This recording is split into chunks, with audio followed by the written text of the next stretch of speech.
Ration card ग्रामीण एवं शहरी तालिका केंद्र सरकार बड़ परिवर्तन कार्यकारी करिसंती। आपनको मिलिबो एही चारोटी बड़ लाभ। देखंतु जदि आपण जणे राशन कार्ड हिताधिकारी प्रत्येक मास आपण माने राशन दुकान रो राशन सामग्री आणुचंती, ताहाले एही खबर आपण मानक पई बहुत गुरुत्वपूर्ण। राशन कार्ड हिताधिकारी को केउ चारोटी बड़ लाभ मिलिबा पई जाउची। एही चारोटी लाभ केउ मास पाखरु लागू कराजिबो। एही लाभ गुड़िक केउ हिताधिकारी माने पाइबे। एही चारोटी लाभ पाइबाकू हेले आपण मानकू कोन करिया पई पड़िबो, केउटिकी जिबा पई पड़िबो, संपूर्ण तथ्य मु आपण मानकू गुटी गुटी करी जणाइबी। सेथिपाई आपण माने भिडियोटिकू बिना स्किप रे शेष पर्यंत देखंतु, जहा फଳରେ आपण जानि परिबे, बुझी परिबे। भिडियोटिकू आरंभ करिबा पूर्वरु आपण समस्त को मु कहि रखिबी, चैनल रे आपण जदि प्रथम थर पाई भिडियोटी देखुथांती ताहले भिडियो को लाइक करी चैनल को सब्सक्राइब करी भिडियो आपण देखुचंती। जदि एपर्यंत सब्सक्राइब करि नाहंती निश्चय आपण सब्सक्राइब करि दियंतु, नोटिफिकेशन बटन टिकू ऑन कर दियंतु, कारण सरकार को तरफरु नुआ नुआ योजना विषय रे एवं सरकार द्वारा जो योजना गुड़िक परिचालित होउची उड़ीसा रे से योजना गुड़िकर नुआ अपडेट से योजना गुड़िकर आपण केमिति घरे बसी आवेदन करि परिबे निजर मोबाइल माध्यम रे डिटेल्स एही चैनल रु आपण देखिबाकू पाइबे। देखंतु जनवरी मासर राशन रो नूतन नियम गुड़िक कार्डधारी पाई अनेक गुरुत्वपूर्ण परिवर्तन आनिछि। केंद्र सरकार राशन बंटन व्यवस्था सहित जड़ित नूतन नियम लागू करिसंती, जहाकू राष्ट्रपति अनुमोदन मिली। एही परिवर्तन गुड़िक देशर गरीब एवं असहाय परिवार को सीधा सड़क लाभ देव। नुआ नियम गुड़िक लागू हेबा परे राशन कार्डधारी माने चारोटी दीर्घ प्रतीक्षित सुविधा पाइबे।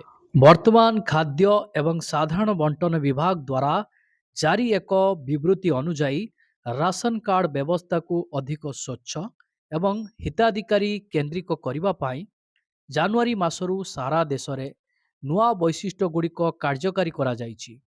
एही नियम गुड़िक राशन प्रवेश प्रक्रिया को सरल करिवो एवं राशन बंटन रे अनियमितता को संपूर्ण भाव रे दूर करिवो। वर्तमान आसंतु जानिबा जनवरी रु राशन कार्ड रे मिलिबो एही चारोटी बड़ सुविधा। एही चारोटी बड़ सुविधा कौन रहिछि राशन कार्ड हिताधिकारी मानक पाई। राशन कार्ड हिताधिकारी माने एही चारोटी सुविधा पाइबाकू हेले सेमानकू कौन करिया पाई पड़िबो। सर्वे प्रथमे आसंतु चारोटी लाभ उपरे नजर पकेइबा। वर्तमान देखंतु सरकार स्पष्ट करिसंती जे एही परिवर्तन गुड़िक खाद्य सुरक्षा को उन्नत करिबा एवं समस्त आवश्यक परिवार पाखरे पर्याप्त राशन पहुंचेबा निश्चिंत करिबा पाई उद्दिष्ट।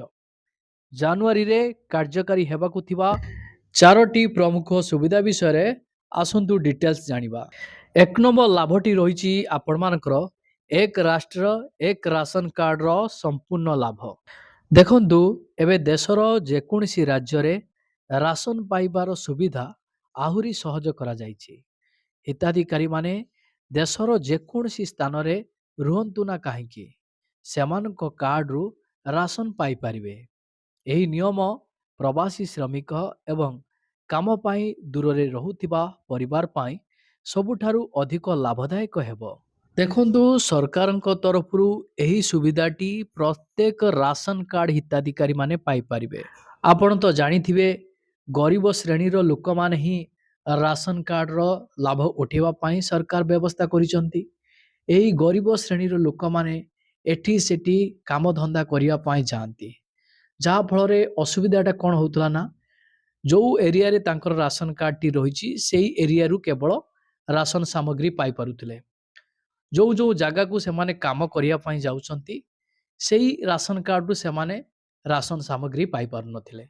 सरकार एही व्यवस्थाटी सेही मानक पाई करि देइचंती जो माने बाहरे रही की काम धंदा करूचंती, गाँ को छाड़ी की अलगा शहर रे रही काम धंदा करूचंती, सेमाने जोटी भी रुहंतु ना काहेकि तांकर राशन सामग्री उठेई पारिबे, जहाँ सरकार तरफ बड़ घोषणा करा जाइछि।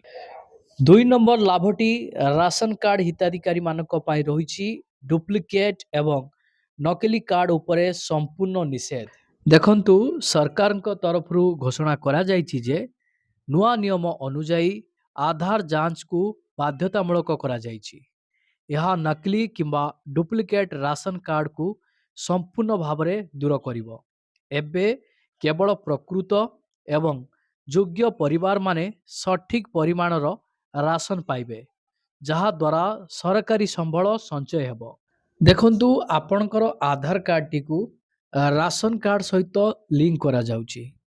ଲିଙ୍କ କରିବାର କାରଣ ହେଉଛି ଯେଉଁ ହିତାଧିକାରୀମାନେ ଡୁପ୍ଲିକେଟ୍ କିମ୍ବା ନକଲି ଆଇଡି ଦେଇ ରାସନ କାର୍ଡ ତିଆରି କରୁଥିଲେ, ଆପଣ ତ ଜାଣିଥିବେ ଅନେକ ହିତାଧିକାରୀ ଏମିତି ବି ଥିଲେ ପୂର୍ବରୁ ଯେଉଁମାନଙ୍କ ପାଖରେ ଆର୍ଥିକ ସମ୍ବଳ ଠିକଠାକ୍ ରହିଛି, ରାଜନେତା ତା ସହିତ ଚାକିରିଆ, ଇଞ୍ଜିନିୟର, ଡକ୍ଟର ଏଇଭଳି କିଛି ହିତାଧିକାରୀ ରହିଥିଲେ। ସେମାନେ ରାସନ କାର୍ଡକୁ ହାତେଇକି ସେମାନେ କ'ଣ କରୁଥିଲେ, ଗରିବ ଲୋକଙ୍କର ରାସନ ସାମଗ୍ରୀ ଖାଇଯାଉଥିଲେ। କିନ୍ତୁ ଏବେ ସରକାର ସେମିତି କରିବା ପାଇଁ ଦେବେନି। ସେଥିପାଇଁ ସରକାର ଆଧାର କାର୍ଡଟିକୁ ରାସନ କାର୍ଡ ସହିତ ଲିଙ୍କ କରେଇଛନ୍ତି, ଯାହାଫଳରେ ରାସନ କାର୍ଡ ଧାରୀମାନଙ୍କର ଷ୍ଟାଟସ୍ ସର୍ବେ ପ୍ରଥମେ ପବ୍ଲିସିଟ୍ ହେଇପାରିବ ଯେ ସେମାନେ ପ୍ରକୃତରେ କ'ଣ କରନ୍ତି, ସେମାନଙ୍କର ଷ୍ଟାଟସ୍ କ'ଣ ରହିଛି, ସେମାନେ ପ୍ରକୃତରେ ଯୋଗ୍ୟ କି ଯୋଗ୍ୟ ନୁହନ୍ତି, ତାଙ୍କର ଡିଟେଲ୍ସ ତଥ୍ୟ ପଦାରେ ପଡ଼ିଯିବ, ସମସ୍ତଙ୍କ ଲୋକଲୋଚନକୁ ପଳେଇ ଆସିବ, ଯାହାଫଳରେ ସେମାନେ ଆଉ ରାସନ କାର୍ଡରୁ ରାସନ ସାମଗ୍ରୀ ନେଇପାରିବେ ନାହିଁ। 3 ନମ୍ବର ଲାଭଟି ରହିଛି ରାସନର ସ୍ୱଚ୍ଛ ବଣ୍ଟନ ସୁନିଶ୍ଚିତ କରିବା। ଦେଖନ୍ତୁ ଏବେ ସମସ୍ତ ରାସନ ଡିଲରମାନଙ୍କୁ electronic point of sale machine ମାଧ୍ୟମରେ ରାସନ ବଣ୍ଟନ କରିବାକୁ ପଡ଼ିବ। ଏହା ରାସନ ଚୋରି, ନାବାଳକ ରାସନିଂ ଏବଂ ଭୁଲ ଓଜନ ଭଳି ସମସ୍ୟାକୁ ସମ୍ପୂର୍ଣ୍ଣ ଭାବରେ ରୋକିବ। ପ୍ରତ୍ୟେକ ହିତାଧିକାରୀ ସେମାନଙ୍କର ପୂର୍ଣ୍ଣ ଏବଂ ସଠିକ୍ ଅଧିକାର ପାଇପାରିବେ। ଦେଖନ୍ତୁ ଆଗରୁ କ'ଣ ହେଉଥିଲା ନା, ରାସନ ଡିଲରମାନେ ହିତାଧିକାରୀମାନଙ୍କର ଓଜନରେ ହେରଫେର କରୁଥିଲେ। ଆପଣମାନେ 5 କିଲୋ ପାଇବାର ଅଛି, ଆପଣମାନଙ୍କୁ 4.5 କିଲୋ ଦିଆଯାଉଥିଲା। ଏମିତି କରୁଥିଲେ କିନ୍ତୁ ଆପଣ ଜାଣିପାରୁନଥିଲେ। କିନ୍ତୁ ଏବେ ସରକାର ଯେଉଁ ମେସିନ୍ଟି ଦେଇଛନ୍ତି, ଯେଉଁ ମେସିନ୍ର ନାଁ ରହିଛି ଇଲେକ୍ଟ୍ରୋନିକ ପଏଣ୍ଟ ଅଫ୍ ସେଲ୍, ସେଇ ମେସିନ୍ରେ ଡିଲରମାନେ କମ୍ ବେଶୀ କରିପାରିବେନି କିମ୍ବା ହେରଫେର କଲେ ସେନ୍ସର ସେଗୁଡ଼ିକକୁ କ୍ୟାଚ୍ କରିବ। ଏହା ସହିତ ପୂର୍ବରୁ ରାସନ ଡିଲରମାନେ ଯେଉଁ ହିତାଧିକାରୀମାନେ ରାସନ ନେବା ପାଇଁ ଆସୁନଥିଲେ, ତାଙ୍କର ରାସନ ସାମଗ୍ରୀକୁ ଡିଲରମାନେ ଚାପି ଦେଉଥିଲେ। କିନ୍ତୁ ଏବେ କୌଣସି ହିତାଧିକାରୀଙ୍କର ରାସନ ସାମଗ୍ରୀ ଡିଲରମାନେ ରଖିପାରିବେ ହିଁ ନାହିଁ। 4 ନମ୍ବରରେ ପ୍ରତି ମାସରେ ନିଶ୍ଚିତ ପରିମାଣ, କେହି ଅଭାବୀ ରହିବେ ନାହିଁ। ଦେଖନ୍ତୁ ଜାନୁଆରୀ ମାସରୁ କାର୍ଡଧାରୀମାନେ ପାଉଥିବା ରାସନ ପରିମାଣରେ କୌଣସି ପରିବର୍ତ୍ତନ ହେବ ନାହିଁ, ବରଂ ଏହା ସୁନିଶ୍ଚିତ କରାଯାଇଛି ଯେ କୌଣସି ପରିବାର କମ୍ ରାସନ ନ ପାଆନ୍ତି ଏବଂ ସମସ୍ତେ ଆବଶ୍ୟକ ପରିମାଣର ଶସ୍ୟ ପାଆନ୍ତି। ଏହା ବଣ୍ଟନ ବ୍ୟବସ୍ଥାରେ ଅଧିକ ଦାୟିତ୍ୱ ଆଣିବ। ଦେଖନ୍ତୁ ଫ୍ଲିପକାର୍ଟରେ ରାସନ ସାମଗ୍ରୀ ରଖିବା ପାଇଁ ବହୁତ ସୁନ୍ଦର ସୁନ୍ଦର ବକ୍ସ ରହିଛି। ଏହି ବକ୍ସ ଗୁଡ଼ିକକୁ ଆପଣମାନେ ଅର୍ଡ଼ର କରିପାରିବେ। ଏହି ଭିଡ଼ିଓର ପ୍ରଡ଼କ୍ଟ ଟ୍ୟାଗ୍ରେ ରହିଛି, ଆପଣମାନେ ଚେକ୍ କରି ଏହାକୁ ଅର୍ଡ଼ର କରନ୍ତୁ।